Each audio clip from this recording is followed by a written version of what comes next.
All right, next to represent, 17 other parts of the planet on the panel is our dear Mei Lin Feng. Mei Lin. Okay. Hi, everyone. Being here reminds me of the founding of the People-Centered Internet, which I currently chair, but the founding chairman was Vint Cerf, who many of you know as one of the fathers of the internet. The internet is kind of a miracle. I say that the internet was fueled by friendship. And there are things that we can learn about the spread of the internet that could be useful for getting to an equitable, flourishing planet. In fact, it may be one of the first stepping stones for us to come together as humanity to tackle a planet-wide problem. So IEEE actually brought Vint to South by Southwest a few years ago, and he told this story, which is that when a big boulder is rolling down a hill, and you know that it's going to destroy a village, what can you do? And I felt this story was actually very symbolic about his role in moving the internet forward, because I see him as this one of the amazing social engineers that made this possible. How did the internet spread? There was no World Bank, there was no UN, they weren't involved. People think it was DARPA, but that just funded the technology. How did it spread? It was professors wanting to collaborate with each other that got the universities to connect to each other. So Vint said, okay, how do you stop this big boulder? He said, a well-placed pebble can divert the boulder. I never forgot that. And in a way, here at Stanford today, I feel we are that well-placed pebble. And what we can do together really reflects what Margaret Mead said, never doubt that a small group of people can change the world, because indeed, it is the only thing it ever has. I can say that with some confidence because I saw that growing up in Singapore. The Singapore miracle was a small group of people deciding we're doomed, but we're gonna try to succeed when we got tossed out of Malaysia. And they were educated and they said, we're not gonna go without a fight. And that fight created not only the economic miracle of Singapore, but inspired Deng Xiaoping and China to help actually bring 600, 700 million people out of poverty in the shortest period ever. Why that was possible was that Singapore had only one resource, not enough water, not enough anything. The only resource was people. And that's behind the people-centered internet. We, the people, can do this. The only resource being people forces us to see everyone as an asset. The indigenous people, the handicapped. Vint Cerf himself is hard of hearing. That made him much, much more aware about engaging the assets no matter where you came from. So I'll leave that introduction with a final little poem, which is inspired by both Mila and actually what Susan Athey said. I feel that digital finance can help weave things together. And here's a poem fragment by Edna St. Vincent Millay. Upon this gifted age, in its dark hour, falls from the sky a meteoric shower of facts. They lie unremarked and uncombined. Wisdom enough to leach us of all our ills is daily spun, but there exists no loom to weave it into fabric. Thank you.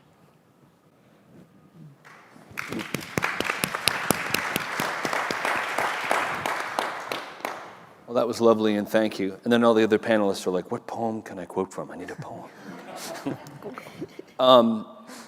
So we're going to do a couple questions each. We have one question from a virtual audience member, Anaya Sengupta, so thank you for that. But I want to start with you, Saul. I used to be an EVP of a top 10 PR firm, and I'd come from wonderful experiences like this and then go talk to my CFO. right? And he was a great guy, this big guy named Tony, very Italian. John, what are the numbers? And the thing about the numbers is the numbers for shareholders are exponential growth. That has not changed. So Paul Pullman in his book and the stuff that you guys are working on at Capgemini, God bless you, how do you, in a, for lack of a better term, loving but bold way, tell companies, you know, here's what you have to do now, but the science says that we have 40 or 50 years till we're over 1.5, and we're probably pretty much there now. So it's not about, here's what I'm trying to say is, psychology of getting through to people is very challenging. The fact of what businesses have to do, and I say this with empathy, is make as much money as possible for shareholders by law. So transitioning from that, mitigation, adaptation, that's very hard because someone can say, I really want to do this, but how? It seems like you guys are the wizards of that, you know, channeling Paul. Like I can use his first name. Anyway, I think you get my point, and I'd love to hear what is the pragmatic way, but loving and bold to say, this is what you have to do, not just what you should do. Mei Lin, we have about 16 minutes, and we'll probably go a little longer because I have that power to do that. But equity, right? Wanted to have some tough questions on this panel because a lot of times it's easy to talk sort of in a general way about stuff. But equity does not exist in the planet in terms of women, indigenous, marginalized folks. And now I'm going to read a quote from you, Mei Lin, and thank you for this honesty. You said, and this is our notes, and thanks, Casey, for taking such good notes. I want to speak as a woman and someone born in Asia who has lived in 4 continents. There's a strong danger that the rich will go one way and the poor will go another. Equity is critical. These are controversial topics, as you pointed out. And the point, by the way, we're going to end up on a positive note. Remember, talking about reality is not necessarily not positive. Thank you. Equity is a word that is so abstract that you could take it in many directions. But I like to make it just personal. Do you want to be the only rich person surrounded by a lot of homeless people? Or, as we are here in Palo Alto, a lot of rich people surrounded by homeless people. It's not a good way to live. So the minimum wage in the US, if it had kept track with inflation, would be $24 per hour. It is not there today. But somehow, lobbying and so on kept, even when Clinton had 2 terms and Obama had 2 terms, there was no increase in the minimum wage. And I wonder whether, you know, people who lobbied to keep the minimum wage down in order to make it easy to run their businesses understood that doing that would lead to things like the January 6th riots. There are so many consequences of what might be short-term gain with long-term problems.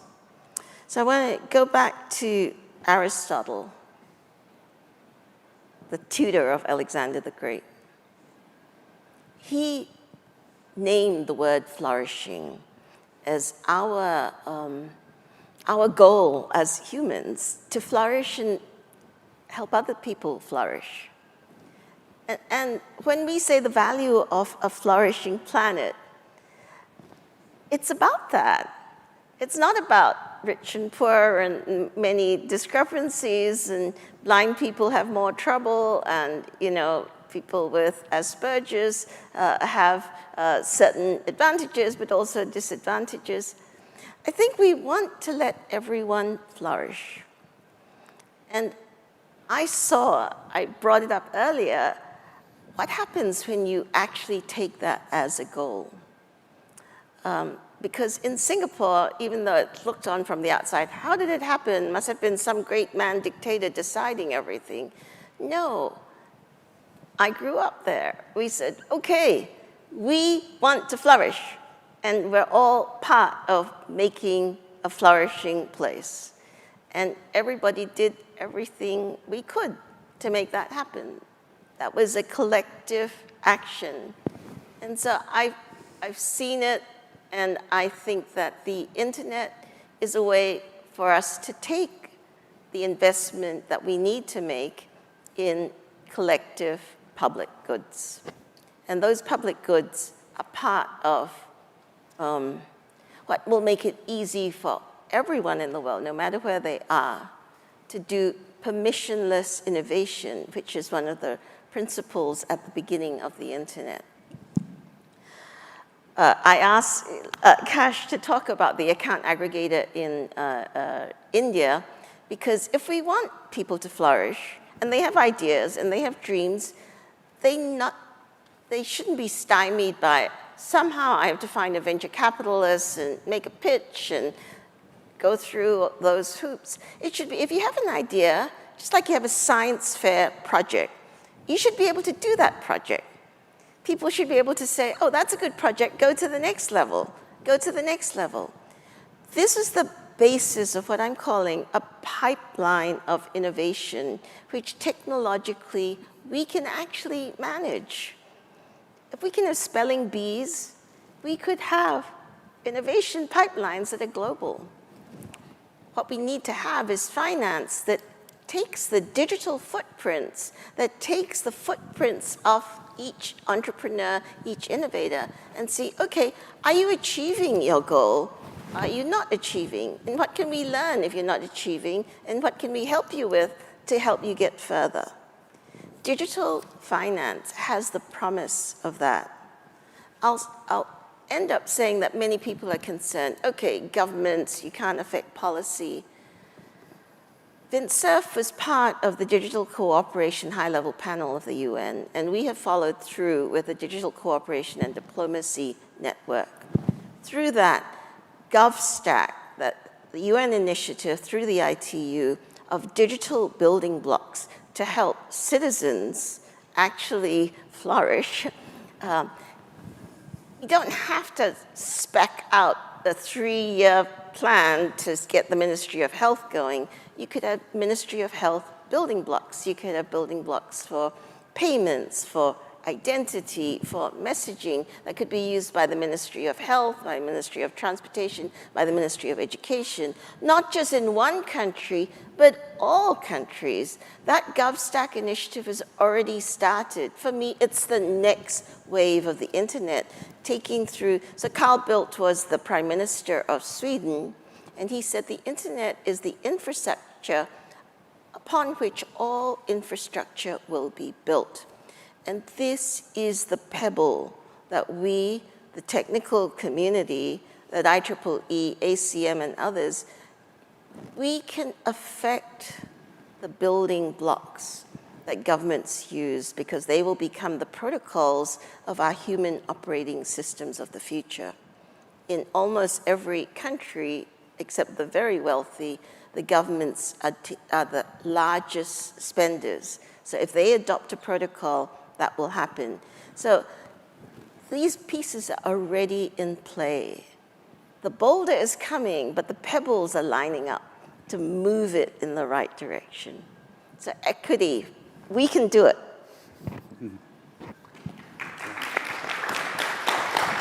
So Mei Lin, I think you really laid out a wonderful vision for what the future could look like. And I kind of wanted to relate that back to the title of the panel and a really fundamental question, which is that, you know, we're talking about the value of an equitable, flourishing planet, and is that something we can really put a financial value to, of human civilization, right? Everything we've ever known and everything we ever will know. So my real question for you is kind of that, you know, there's an acknowledgement amongst this panel that maybe the current financial systems are not quite ready for the scale of the challenges that we face in terms of climate change and other civilizational effects that we're going to feel from that. So how can we take that a step further and think about how constrained we are by the system of capital and by the reality that if you don't make a profit, you will not be able to afford food, shelter, housing? How can we be good ancestors for people in 2030 and beyond and start to think about this multi-generational problem of breaking free from maybe kind of having financial governance first and people and planet, if it fits into finance, and have it be completely the other way around? So that's a broad question, so I guess I'll distill it further and say, how can we start that process? And that's for Mei Lin? Everyone. And that's a phenomenal question, by the way, so thank you so much for that question. Mei Lin, for about a minute. I'll have a quick answer. We need a new Bretton Woods. So Bretton Woods, after World War II, created our current financial system. It's not that old, 1944. It's been 77 years.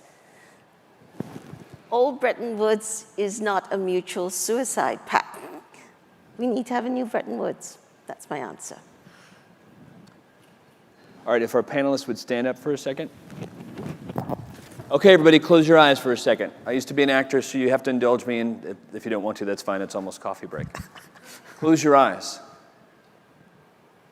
It is now 2030. We're back in this same room, because this room will probably be here in 8 years. The work that you began as the pebbles, as Mei Lin said, have gone more extraordinarily than anyone could have ever planned. Some systems have changed, other systems have stayed the same, but equity has taken place. The homeless are now not homeless. The mental health crisis has merged into, like Cash App was saying, these great reports talking about how jobs can give people green jobs, et cetera. You are now in, and if you're comfortable, keep your eyes closed. If you think it's silly, that's fine, but well, no, give it a shot. Close your eyes. Breathe in that we could be in 2030. And now what I'm going to ask our panelists to do is describe what has happened because of their work in the last 8 years to build the value of an equitable, flourishing planet. So when we open our eyes, what you're going to hear from Eva first is how in the past 8 years her dream has come to fruition and how her vision of an equitable, flourishing planet, a la Planet Positive 2030, has come into play. So give her a rousing round of applause. It's 2030. Mei Lin. Community climate clubs have flourished, and this is the gathering of 10,000 community climate clubs around the world. They're in high schools, they're in colleges, they are in local senior centers, they are part of every professional association. We have community climate clubs. The Stanford Climate School has done the whole speed and scale thing. Some succeeded, some didn't, but community climate clubs adapting and adjusting, and they're providing trajectories for young people to have careers and leadership opportunities and realizing their potential and dreams in a way that today the young people do not see a future. At that 2022 Stanford IEEE Planet Positive meeting, we lit the beacon of hope for the planet and our people. Thank you, Mei Lin.